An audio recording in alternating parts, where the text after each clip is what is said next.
So I want to move us into, we were able to cover another convention this weekend. So we went up to the Sharonville Convention Center and got to check out HorrorHound Weekend. So this is everything for horror lovers, from behind films and TV shows and just everything horror celebrated here. And we were able to sit down on several panels as well and had some fun times with these panels. So we kicked off our panel watching with an independent film showcase, which it was just kind of talking about kind of where horror is and, you know, what gets people into horror, not only from filmmaking, but to watch it and stuff. And a lot of it, and it was an interesting discussion because we're talking about a lot of it, there's an emotional connection. So like if you like the realistic type of horror that's putting in situations that you can believe and go and everything else, that everyone has a different connection to every kind of horror property that goes out because there's something that triggers you. Like I know with me, once I became a dad, and my wife is the same way, anything horror related that happens with kids, I cannot do. Like it gets me like, nope,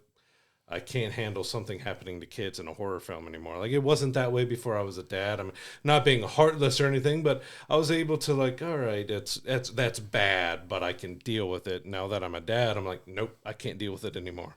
Yeah, but that's one of the fascinating things about horror, and it was why it was such a fun. It was a fun panel to be a part of because it's one of the few genres that you can have so many subgenres of.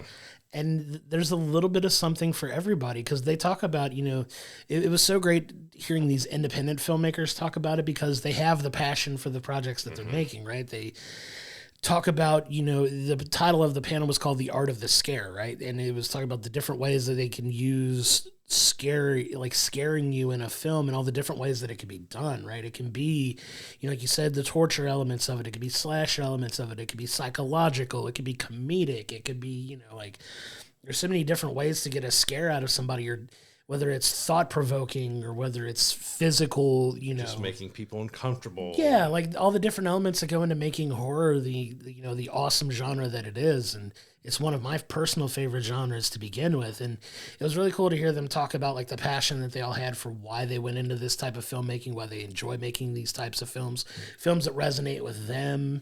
Like it was a really fun interaction with the crowd. Like, hey, people talk about some of their favorite horror films, and then you hear the people that are actually making the films, that like what inspiration they draw to do the projects that they do and some of the films that they like. You know, some of them talk about very popular, well-known, you know, horror films that do that. And some of them talk about some lesser known independent horror films that are, you know, semi-popular or some obscure ones that nobody's ever seen before. But it's so cool that you can pull from so many influences in so many different directions to make whatever style of horror movie you want and make it work for you. And it was just a really it was an insightful conversation into why horror is, in my opinion, the most fascinating genre of film to make, because there's so many different directions you can go with it. Because you could do the hero story 1,000 different ways, but it's still the same hero story at the end of the day, right? But with horror, there's so many different ways you can attack someone psychologically, mentally, visually, you know, in ways that makes it, in my opinion, the most fascinating genre of all to do.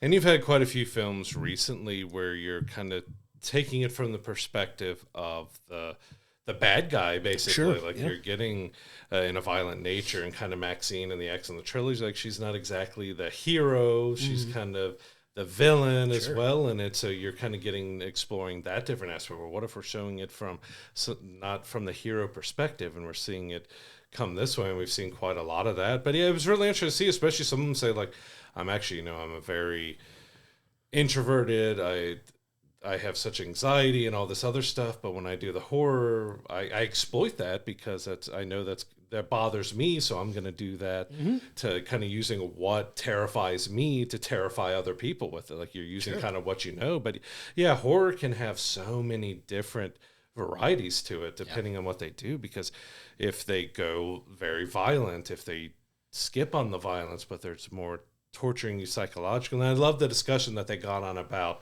A Quiet Place, because it was more of, I guess you could say, a unique approach to horror, because it was about the silence and it was about the use of audio in horror. And of course, a lot of people who are fans of slasher films, one of the biggest things that you can remember are those theme songs of that music, or the Sure, yeah. and hearing the sound. Like sounds can play a very big part in horror, and something like Quiet Place, where you hear the space shuttle start going off with the sounds, and you can see the look on John Krasinski's face when he looks back and sees what's making the sound, and you hear the sound of the creatures. Like it's using the sound to manipulate and play on your emotions, and it's done so well in that film series. But there's so much different ways that you can approach a film series, and we both love the Scream series, but it's a very meta. It knows itself, and it can be silly and over the top, and it can be very gory and at other aspects, but there's just so many different ways you can attack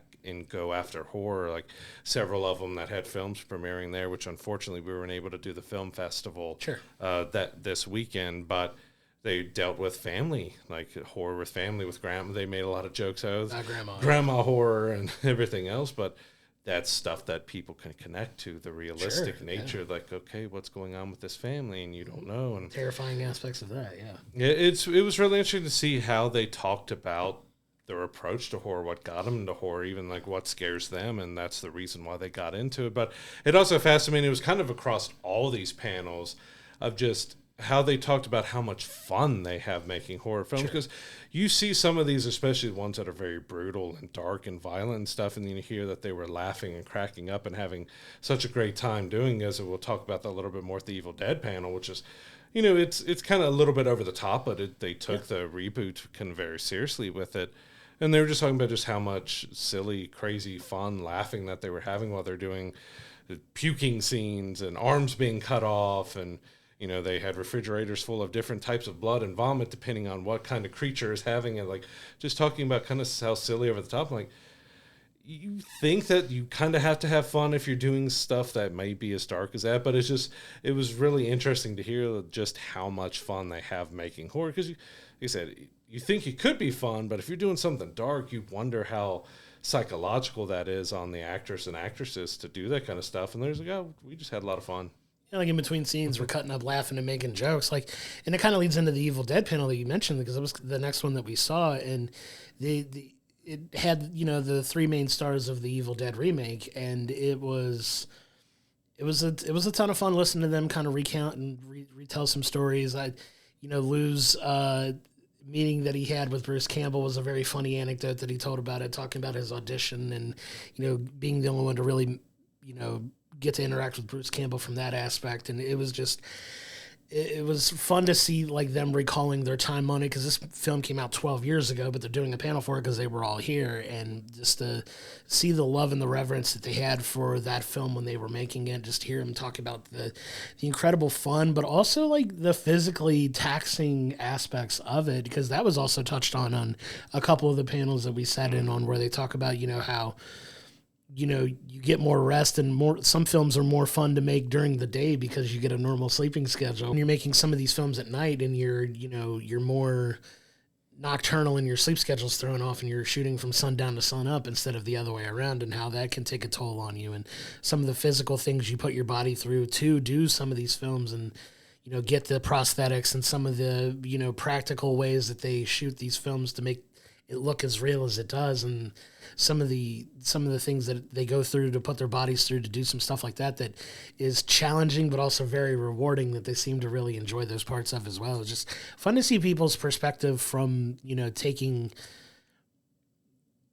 how they, make these films and the enjoyment they get out of doing it. Because you see people that do these horror films and how much they rave about how much they enjoy doing it. And it might not always be the most financially lucrative for them to do so, but they just have so much reverence and joy for making those films, and it really shines when you hear them talk about it.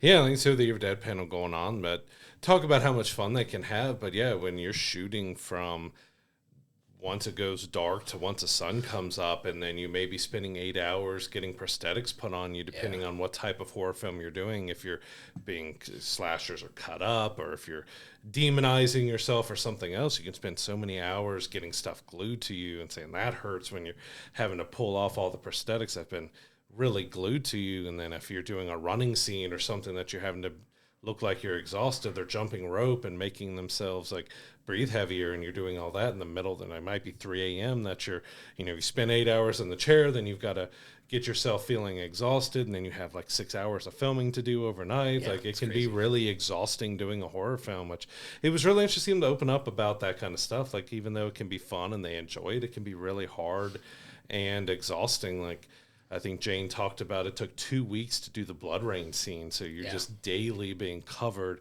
in that fake blood over and over again. You got to scrub and wash it off every time and come back. And like talking about resets, like if something doesn't go right in a scene where you're being cut open or blood splattered on you or vomit coming out of you or something else, like some of those stuff you can only do once. You've got to get it right. Or if you can do it multiple times, well, you might be covered in blood. You got to go take a shower, get new wardrobe on, go through all that, come do the scene again. It doesn't go right. You've got to repeat.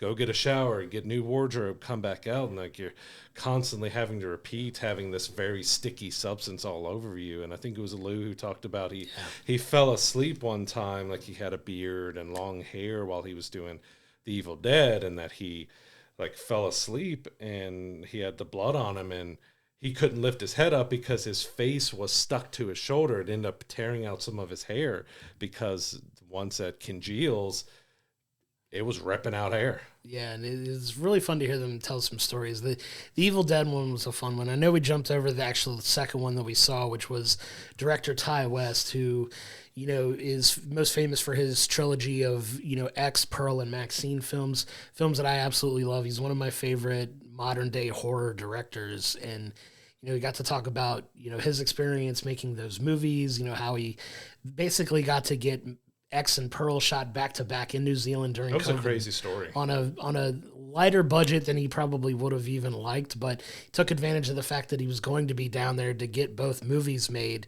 And talked to, like, what really fascinated me about his panel was just him going through his creative process and how he likes to make films. He doesn't like to do the same kind of film twice, with the exception of this trilogy. Like, even though it's 3 movies, it's 3 different time periods. So it was like making 3 different movies, even though they were a similar slasher genre type thing. But I absolutely love X and Pearl and Maxine. Those are some of my favorite modern day horror films, and just kind of hearing him go through his creative process and how he, you know, got back into making horror films by doing this, because he had ventured off into TV for a while, was doing TV for a while, and these trilogy of films got him back into making films and horror movies. Like, it was real fun to hear, like, his approach to doing things, that the way he shoots movies creatively versus, you know, how other people try to shoot those. Because if you do see a Ty West film, you do know that it's a Ty West film, because it's a very distinct way of shooting horror films. But it was really cool to hear him talk about it. Yeah, I loved him going into detail about what it is and not really sugarcoating everything. Like, you know, do you rehearse a lot? We don't really have the budget to rehearse much, so I may meet with the actors and walk through and talk through what we may want to do and stuff. But especially when you have a lower budget, you don't have time to rehearse, so you just kind of got to nail it within like 5, 6, 7 takes or something, and talked about all that. But going back on him doing X and Pearl, so I haven't seen the trilogy at all, because being dad with younger girls, it's hard for me to find the time to be able to watch horror that involves porn and everything else with it, and making, you know, that where it's a little bit darker and graphic and violent. It's hard for me to find time to watch all that stuff to keep my kids from seeing. And not trying to fully shelter them, but when you're 9 years old, you don't need to be seeing that kind of stuff. So I really want to check him out. But I did love his story about it, that, you know, they got everything to go down and shoot X in New Zealand and everything, and then COVID hit, and they were like, well, you know, it'd be a shame just to tear all this stuff down and not reuse it and have all that. And he talked to the studio and like, what if we did something else? And like, you know what, we have to quarantine for 2 weeks before we're allowed to leave. What if I in that 2 weeks of quarantine, he wrote Pearl and pitched it to the studio. We can reuse a lot of these assets. We can, you know, paint and change stuff out. And they went with it. So and he had to go to Mia, like, what do you think about doing 2 films in a row here? I'm like, okay, like, we're here, let's get it done. So like, he was able to do it, but it was just crazy. Like, he never envisioned this to be a trilogy. He was going down to make 1 film, and that's what all he was going to make. And then they had that wait because of COVID. He's like, let's see if we can turn another one out. And then they end up making into a trilogy. It was just really fascinating how things like lucked out for them to be able to do and get everything done for these 3 films, and be able to write stories that people enjoyed and had a lot of fun with in such a short amount of time, and turn it around with such a small budget. Because like you said, because they were reusing assets that they did in the first film, they were to make it for a lot cheaper for the studio. And that's what the studios care about now, is making it as cheap as possible. So it was like, hey, here's your green light to do it. And it helped that, you know, Pearl, the second film, is technically a prequel to X, where you go back in time and it's a different period piece, and that's kind of what Ty talked about, like getting enjoyment out of doing, because he didn't want to just make a direct follow up to it. Then he wanted to, jump back to a different really time difficult period, if you've seen the film. Which, yeah, it's really cool how they got it done and made, in the story they tell in Pearl as well, because it is most definitely a prequel talking about the family from the first one, and going back and telling their story, which is a wild take on it too. But if you haven't seen those, I highly recommend it if you're a fan of horror. But just hearing his creative process was super fascinating. Just hearing his perspective on the types of films that he likes to make and the way he likes to make his movies, and it just really shines through what he's put out so far, because I really got enjoyment out of all three of those movies, and I can't wait for you to check them out and so we can talk about them. But yeah, just really well done, and it was kind of one of the big launches for Jenna Ortega too, with Wednesday and X, and just that was a good discussion too. So someone asked him about the scream that she does in there, and saying, no, we didn't rehearse anything. I didn't even know she could scream. We didn't have her audition screaming. Like, she just did it. And we're like, okay, that works. Yeah, of course she could do it, because she's fantastic, and just kind of singing her praises there. But it was, like I said, it was really cool. It was a really cool panel to be a part of. And then we got to experience, in my opinion, the highlight of the entire weekend for me was the next to last panel that we did, which was the Henry Winkler panel. So Henry Winkler is notorious for playing the Fonz on Happy Days, and the coach and water boy for a lot of people in our age range that saw him like more heavily in that, but we knew him as the Fonz. But we didn't know what we were expecting from a panel with him. We kind of expected it to be a similar Q&A type situation, but you get Henry Winkler coming out and just monologuing for like 20 to 30 minutes with some crowd interactions and some questions that he eventually got to. But man, he told some incredible stories, and you could just see why he's been in show business for the better part of 50 years at this point, because he's just an incredibly talented performer and such a great public speaker. Yeah, he was fantastic telling, especially because everything came from the heart. He talked about his hardships, or his parents were German and they were very strict Germans, or they didn't believe in him and didn't care that he wanted to be an actor.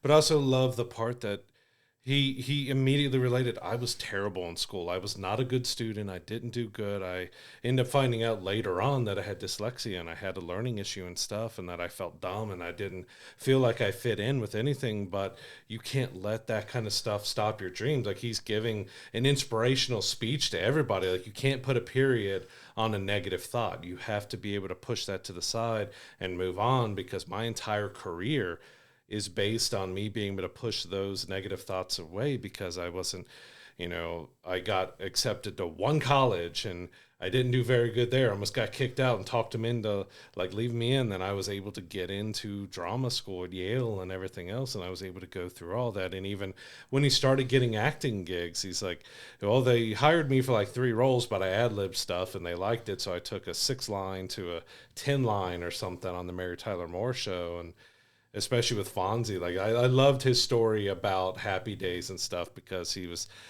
just went on what it took, and he walked into the audition and he kind of gave that attitude that Fonzie has, and threw the papers and walked out of the audition, and they called him back. And the very first day, like, this is the second real acting job he's had. He's like, I read the script and it says you walk up to the mirror and you comb your hair, and it goes to the director like, I don't really think he should comb his hair and walk up to the mirror. Like, oh, you don't, do you? Walk up to the mirror and comb your hair. Okay, so he walks. They start the scene. He walks up to the mirror, gets out the comb. Hey, this is perfect. And doesn't do what the director told him. He stood up to the director, and it turned out to be some of the most iconic lines and stuff. And that talked about how he developed the A and the whoa and all of that for Fonzie. Yeah. Like, it was just great to talking about his process, but how his personal life affected him as he was trying to be an actor. As again, back to dyslexia, he's written 40 children's books now, even though he's dyslexic. Incredible. He's never had any training or anything with the writing. Like, it was just such great stories and information and everything else. And it felt like he was there for us, not us there for him. He wanted to connect with anybody who asked him a question, before you could ask a question, you had to tell him your name, and he gave a lot of people nicknames and really all fun. that. It was so great to hear him speak. I'm laughing and smiling because I'm recalling one specific like little anecdote that he gave in his time, and he was like, I took algebra 4 years. He said it took it in school semester, summer semester, school semester, summer semesters, school summer, and he's like, I finally passed with a D minus that last year. He said, and ever since then, in my 60 plus years or whatever it's been since he's been out of school, not one person has asked him about a hypotenuse. That just made me laugh. It was just so, because it's so true, right?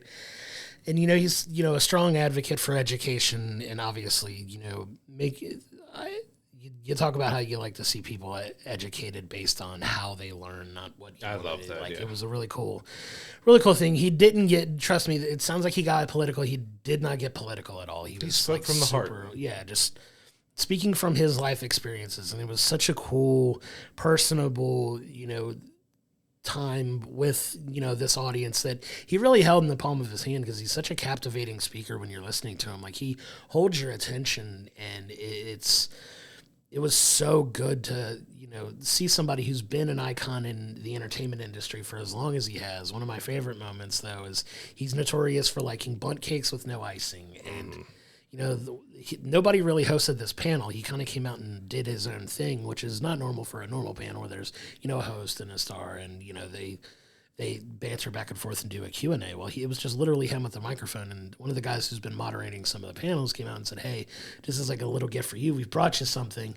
And they bring out this character, this person dressed up in a shark costume, obviously playing off the famous jump the shark line. He was like, I don't want to jump the shark, but I heard you like bundt cake. Right, yeah, just making fun of the jump the shark. But they gave him like a couple boxes of bundt cakes for him for his time, and being the wonderful, amazing person he is, started giving away, like, he's like, I'm going to keep one of these for myself, but I'm going to give away a bunch of these to the the people that are here. And just all of the kids that were in the audience, he called them up and was like, hey, immediately come get a called bundt the cake, kids. and just asked them, hey, you want a chocolate one, you want a vanilla one? He messed with one. That's why I'm laughing. He's like, one of the last ones, he was dressed as Ghostface. He was one of the smallest ones that came up, and he's like, here you go.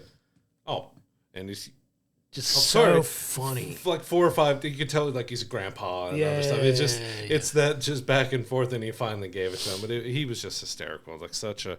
I posted on our socials a little bit that he's a national treasure that should be protected at all costs. Like even my brother, he went on a fishing trip last year, and they were in the airport, and apparently Henry Winkler goes fishing and is in that area a lot. I think he might have been in for something else there, but they were waiting at the baggage claim with Henry Winkler, and he said he was just absolutely amazing, just as like kind and nice could be. Was talking him up, just didn't treat him like anything else. He just acted like a normal human being, and that's what we saw at the panel. He just felt like such a genuine human being that cared and was passionate about just even though you feel like you may not be smart or something else, like you should still pursue those dreams, and the kids should not be taught what they think they should know. They should be taught the way they can learn. And like I said, the 40 books and everything else, like it was a fantastic panel because he just connected with everybody in that room. There's so many people in that room, and I think every single person connected at like a heartfelt level with him because he was doing so good. And he just, you didn't expect. You thought maybe he's going to sit down and they'll ask a few questions or that, and he just commanded the entire thing. It was kind of like Jason Isaacs when we did fantastic. The Lexington Toy and Comic Expo, that he just commanded himself. It was all him, all up there, and it was a very similar feeling with Henry Winkler, but it was just so fantastic. And he even talked about Scream and what he did in there, and talked about, I loved his story about Adam Sandler, because you feel like Adam Sandler's a really nice guy and stuff, and talking about how he ended up in The Waterboy because, famously in the Hanukkah song, he talks about Arthur Fonzarelli in it, and Henry Winkler called his people up because his son ended up working for the same management company and saying, I just wanted to thank you for including me. That was so much fun. He said like a couple months later, hey, you want to do this film called Waterboy? Like, yes, I do. Like, he was really excited to be able to do that. But he said, like, Adam, kind of talking about his educational and other differences and stuff, he said, like, Adam cannot have idle hands. He has to be doing something. He has ADHD, he has all this other stuff. He can't be moving. But talk about the heart of Adam. Like, he would have paint and canvases and stuff all around the sets, and he would invite anybody on the crew and like, hey, grab a can, come over here and paint. You paint. No, there's a little kid over here. Why don't you come over here and paint? Like, he was inclusive of everybody when he did the films, and so that's one of the reasons why he loves Adam so much, because Adam has that heart that he loves as well. Like, Adam is very inclusive to everybody around him, even though he has his own hardships with being able to stay still and all that. He makes everybody feel welcome, and that was just great to see, and that's why they've worked together so much, and that he loved working for him was just because he felt that kinship because of just how kind Adam was to those around him. Yeah, just so many incredible stories they got to share. He got the only standing ovation from by the end of his panel that anybody got. Not that there were any bad panels that we saw, but this was such a special special engagement between him and the people that were there. If you didn't go to this panel, I really feel like you missed out. If you were there, we got a really cool 40 to 45 minutes with just an absolute icon in the entertainment industry, and he's someone that I'll remember sitting in that panel for a long time. Of all the panels that we've done, it's been by far my favorite individual session, and that's saying something because we've seen some really cool panels like the X-Men panels and stuff like that. Like some of the Ninja Turtle panels were a lot of fun, but just the engagement, the topic of conversation, and just his charisma and his presence, it really stuck with me, and that's one that I'm gonna remember for a long time. It was such a cool moment, and just to be able to be a part of that was really cool. And then we go into our last panel, which was Sonia Mara and Tony Rovoloni from the Scream franchise, talking about their experience with it as well. And Tony was just so funny and so personable. Going into it, I completely forgot that he was in the Grand Budapest Hotel because it's been a while since I had seen that film, and it just reminded me. I was like, oh my God, yeah, he was in there. That's such a brilliant movie. But him obviously now from Scream and being Flash Thompson in the Tom Holland Spider-Man movies, which is a joke if you went to the panel where somebody tried to claim that he was in Amazing Spider-Man and he wasn't, and he very funnily just kind of shut that down really quick. You could tell he was trying not to. He's like, I really don't want to call him out on this. I got to do it. I wasn't in Mark Webb's Spider-Man films. I was in John Watts. I wasn't in those. But anyways. He was still really funny and really, really engaging with the audience. This was more of your traditional Q&A, a little bit of banter with a host and a lot of Q&A stuff. And you got to hear some really fun stories of their two very different experiences working on the Scream movies. Tony didn't get a chance to really interact with a lot of any of the core Scream cast. Your Courtney Cox's, your Nev Campbell's, your David Arquette's really didn't get to interact with him. And then Sonia was very much involved with him, obviously with her involvement in the Scream movie that she got to do. But it was kind of cool hearing them talk about their experiences. Yeah, and Tony's saying, you forget a lot of the times if you're not that interested or diving into TV and film that they don't film a lot of stuff in order. They filmed it based on the time or the weather or the availabilities of the actors or availabilities of the locations and sets and everything else. His part of Scream opened up the film, but it was the last thing filmed. So everyone else was already wrapped and done with the film before he filmed his part. So that's why he's like, everyone's asking me, how's this person? How's that person? I met him at the premiere. I didn't get a chance to work with him because I was the last one filming. I came in very late and for my 10, 12 minutes of film time and everything, but he is one of the unique ones because he was able to be a ghost faced and a victim.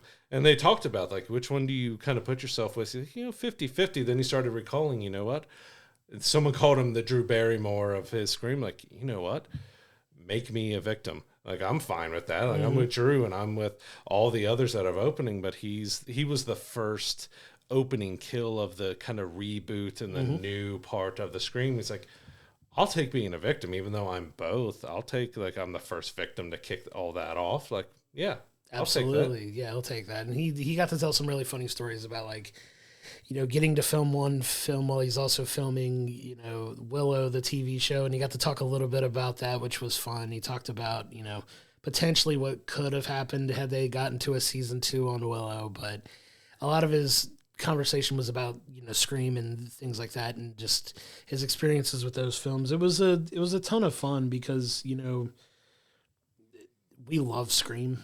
like you and I are both big fans of the Scream franchise, and it's gone through so many some changes, iterations. It's gone forward. It's gone back to the original cast. That's kind of coming back into the next one that's coming out next year, and just some really fun ebbs and flows of the franchise as it's gone on throughout the years, and like just how fun and fresh it still feels. But like hearing some interesting conversations about what's coming up that they're aware of or maybe not be aware of, and it was just a really cool panel to hear, their experiences working on that.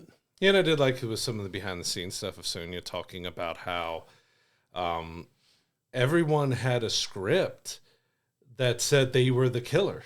And they told no one to talk about it. So I don't know if they were either messing with them or trying to see who would leak stuff. But like when she first got her script, she really thought she was going to be the killer. Of course, it was a different outcome for her character, but it was in her script. And then they end up talking about it and finding out that everybody on the cast who was given their script was told, you're the Ghostface killer. Which is a really funny way to kind of get people together, but also infuriating if you're trying to prepare for a role like that, right? Because you get it and you're like, oh my God, I'm actually going to be it. And then they talked about how they had to kind of pretend and not talk to the other cast members like it was going to be them. Really fun way to kind of make a film, but you got to imagine that would have driven me nuts. Yeah, when you finally get to the point, oh no, I die and I'm not the killer. Oh wait, I've been playing this whole time that I've got this mystery behind me that I'm going to be the killer. And nope, you just met a gruesome end. But it was really fun to hear them tell their stories. But HorrorHound at the end of the day was just a great time. We're so thankful to the people that run the HorrorHound Festival for having us out as press to get to cover this. And I was really impressed with the overall simplicity of the layout of the convention as well. Like it wasn't as bloated or loaded up as some of the other conventions that we've seen. Like it was very streamlined. It was very easy to navigate. The way they laid out the guests even was unique, and saw a lot of really cool vendors. One of the highlights for me personally was just all of the creative cosplays that you see in this. Like the regular conventions, like the superhero conventions and the more pop culture conventions can have some really fun cosplays. Obviously, anime conventions are probably S tier top list of potential cosplays because there's so many different anime characters and things that people can go dress as, and that's kind of where cosplaying is really evolved from as anime. But horror is right up there with a very close second because we saw some amazing cosplays when we were out there. Yeah, there's some fantastic cosplay. You had like 300-400 Art the Clowns walking around, which I even told you as soon as it happened. Like it was kind of obscured while we were walking around, and there came this little kid that was dressed as Art the Clown. I'm like, oh, that just okay. I can get it, but you have a kid dressed as that character. I'm like, oh, okay, like. Children of the Corn, bring me back to all this child horror. Like, don't have a kid as Art the Clown. We should preface it by saying that there was a very strong Terrifier presence at the convention this weekend. You had David Howard Thornton, obviously Art the Clown. You had Damien Leone, who's the director of the film, plus quite a few of the cast members from the Terrifier franchise there. It was very Terrifier heavy, so obviously Art the Clown in abundance. But it was really cool because the day we were there, Saturday, David Howard Thornton was doing his entire convention appearance that day in full Art the Clown makeup and get up, which was really cool. If you got a chance to go in there and see some of the photos that people were taking that come out of it with him in full Art the Clown get up, it is both terrifying in person and really cool to see at the same time. There's some really great that we went by, and I walked by it a few times. Dark Crystal cosplay, amazing, huge big Skeksis, and you had just all of them. Like they look so fantastic. Yes. And then you had Gina Davis and Alec Baldwin's characters from Beetlejuice in their, sunken, zombified look. That looked fantastic. There was a lot of great cosplay that we saw there that weekend. Like some people who took a lot of effort. We saw a lot of leather faces walking around. There was since Steamboat Willie has gotten its horror film, we had Willie walking around, which it had LED lights and it was bloody and gory based off of the horror film. I think that's either came out or it's about to come out. Yeah. But that looked fantastic, too. Like, it was disturbing. Like, okay. Like, it looked great. But I'm like, yeah, your weapon is a severed head and you're Mickey Mouse. It was a ton of fun. Like, some really good cosplays. Another one of my favorites was the Silent Hill Pyramid Head with the full-on giant sword, and He had a group of the nurses around the Pyramid Head as well. Yeah, it was really cool. It was a lot of really well done cosplays, just really streamlined, really easy to get through.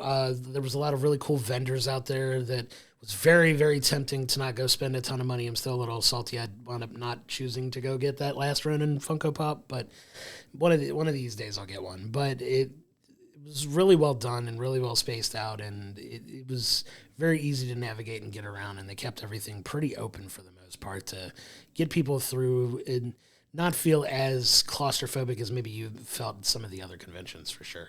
Yeah, and we also got to hang out with our friends at Over We Love Horror, and we were able to film a little something with them, so we'd want you to check that out. What are you guys looking forward to in 2025? Or is that a question for me?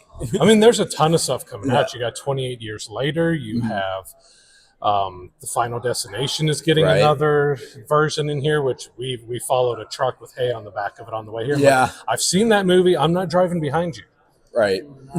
Also, Death of a Unicorn. Oh, yeah. I've been hearing a lot about the Death of a original one. That's like, you've got your 28 Years Later, obviously, that we're looking forward to, but Death of a Unicorn is one I'm really looking forward to as well. It's kind of not a sequel of anything we've seen before, so it's definitely kind of an original story that I'm looking forward to checking out. Yeah, I am interested in that. The Black Phone 2, I think that's coming out as well. I kind of had mixed feelings about the original Black Phone, but that one, I'll probably watch it anyway. So I think Blumhouse has like 5 horror films out this year, so they're cranking out a lot. They are cranking out a lot. Kind of blanking. What's another Blumhouse one that's coming out? You got Megan 2.0 is coming out. Megan 2.0. That's another one. Yeah, I totally forgot about that. It sounds like Terminator 2. Like there's another bot that's been created that they have to bring her back to help stop. So it's basically Megan Judgment Day. Right.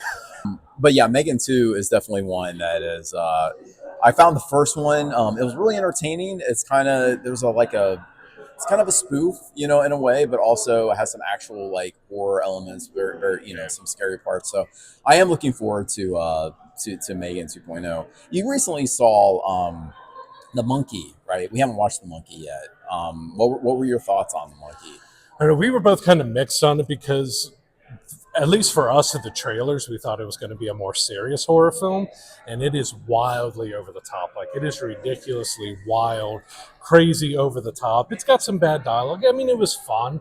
I want to rewatch it as it comes out on demand and everything, but it was really over the top that I just wasn't expecting the level it went to.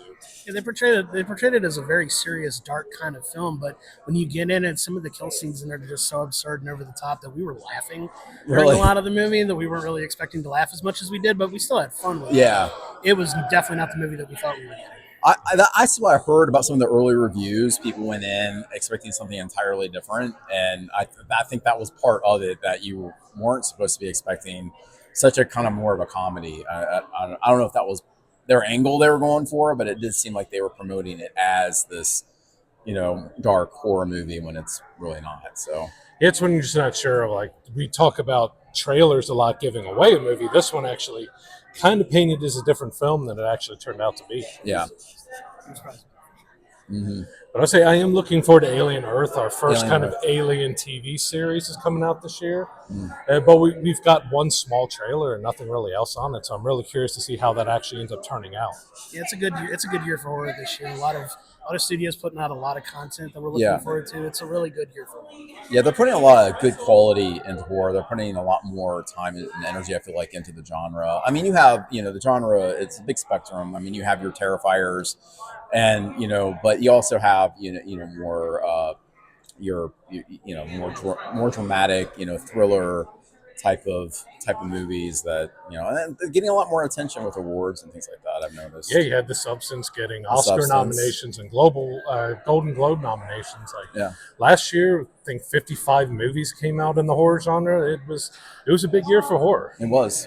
It's definitely getting more popular again. Like, you're seeing films that normally you probably wouldn't see that gain like a huge following. Like Terrifier has become like this incredibly popular franchise that is like the more over the top shot gore stuff that you wouldn't expect to do really well, making $100 million at the box office, beating movies that people would think would do significantly better than that, and it's outperforming. It's kind of surprising. On a $2 million budget too. Just like Right. kind of, this is our Godzilla -1 moment. You look at a movie like that was $15 million and under, destroyed it. Same thing as Terrifier. It's, in Hollywood terms, it's a teeny tiny budget, but it's doing wonderful things. Yeah.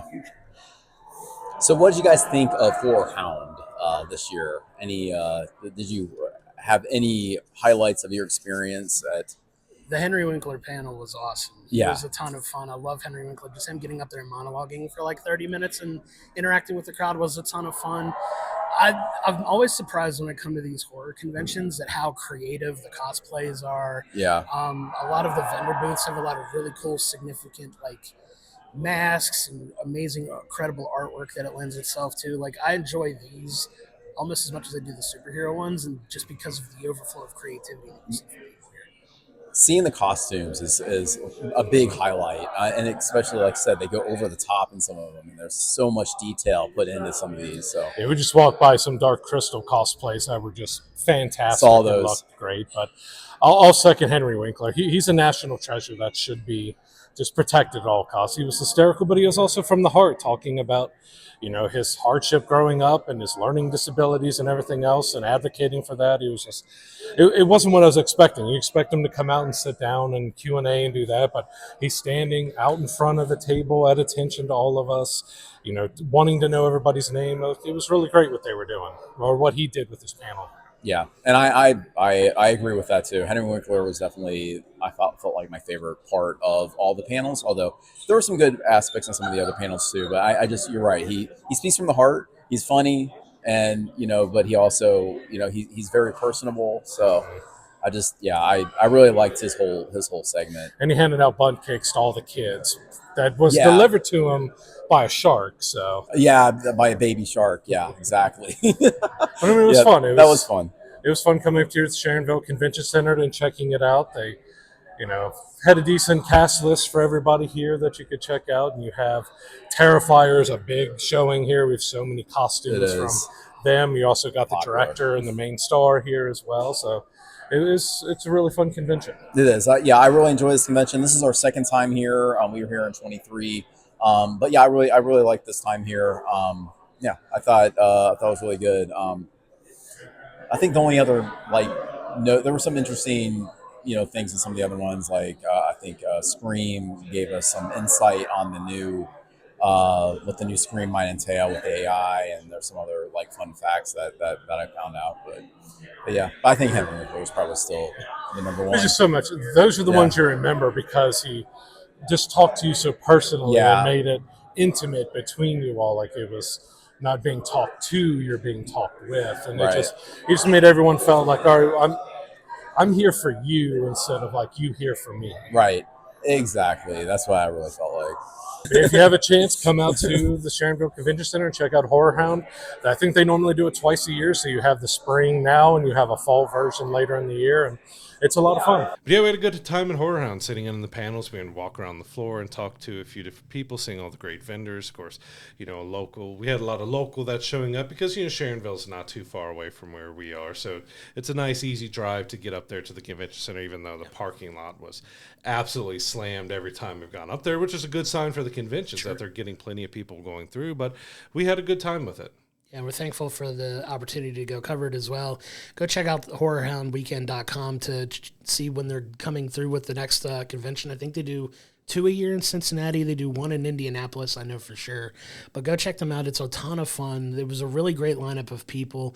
One of my personal favorite moments, it was kind of towards the end of our time there when we were talking to our friends and We Love Horror, but Corey Taylor, who was the top celebrity guest there. Corey Taylor, famous as the lead singer of Slipknot and Stone Sour and just an icon in rock and metal music, was there performing an acoustic set at the after party too, but he was doing photos and meet and greets and stuff like that all throughout the weekend. He kind of walked into our area when we were talking to them, kind of walked past and hurried up to where he needed to go be, but getting that close to rock royalty was pretty cool too, just to see him kind of walk past us. But Yeah, you pointed him out. I'm like, oh, Yep, there he is. I almost screamed out, "Are you ready, kids? I can't hear you." Because if you've seen any of the clips, like he will do, because you've got a metal guy singing SpongeBob at some of his concerts, and he sings it great. And spoiler, he did do it at his acoustic set at the after party where he had a bunch of. He's got to be asked to do that 100 times, singing the SpongeBob thing. But it was really cool. But yeah, just so many